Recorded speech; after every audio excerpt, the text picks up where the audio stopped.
Well, I guess I have to wait. Come on, geese!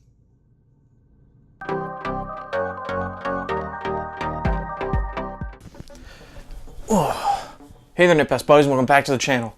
As always, I'm Ray, and today we're going to be looking at Captain Marvel. So yeah, I've been away for a little bit, and that's mainly because my internet hasn't been working. But I think it's finally fixed, so let's try and get this review up.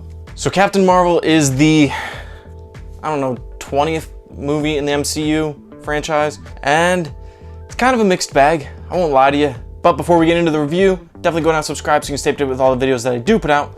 And the question of this video is, who's your favorite Captain Marvel? Is it Brie Larson, or is it Zachary Levi as Shazam? Gotta say, I am looking more forward to Shazam's movie. Carol Danvers returns to a planet in life she has no memory of, trying to track down an advanced piece of alien technology before an alien race of shapeshifters can find it first. So the intro Marvel slate is changed up this time around, and it was really touching, and I also really loved Stan Lee's cameo in this one. It was really short, but it was really nice.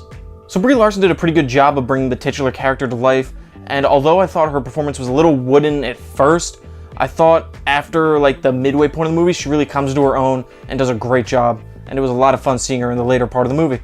I did like seeing a young Nick Fury and how he played, and how Samuel Jackson seemed to have a lot of fun with this iteration of the character. Some of the returning cast members such as Ronan the Accuser and Coulson were a lot of fun to watch. And man, the de-aging technology on Agent Coulson and Nick Fury were really good. Much more so on Nick Fury, but both of them looked great. Marvel does a really good job with their de-aging technology. That's one big plus they have. Ben Mendelsohn as Talos the Skrull leader was fantastic, and he stole just about every scene he was in. He was probably my favorite part of the movie. And the last part of the cast that I want to touch on is Jude Law, who I love in just about every movie he's in. And he was fine in this one, but he really didn't seem to have a whole lot given to him to work with, which was odd. You should always give young Dumbledore a lot to work with. So the movie does drag a little bit, especially when we get to Earth. And I was pretty bored throughout a good chunk of the movie. Amanda said she was too, and it makes the movie seem a lot longer than it actually is. Some twists were implemented with some of the characters, and I know a lot of people are gonna have issues with it.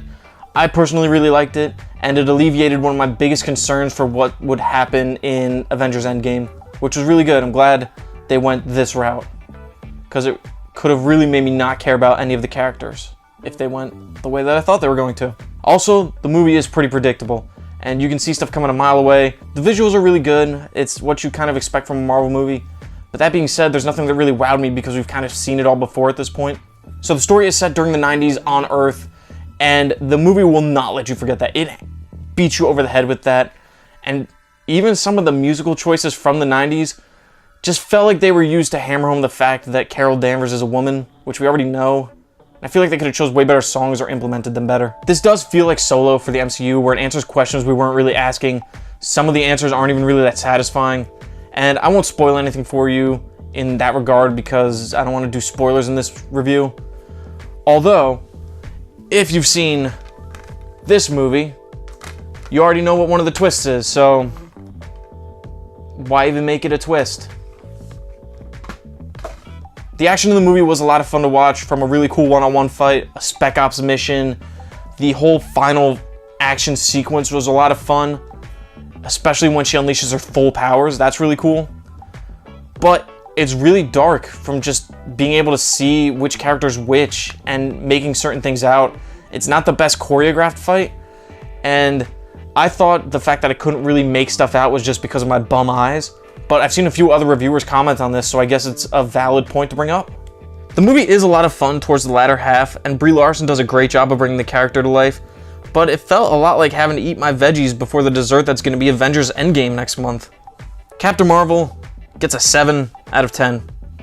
So the movie's not bad by any means, but it's not great, and definitely just feels like a mid-tier Marvel movie. And that definitely doesn't help with the fact that it's basically bookended by Infinity War and Endgame.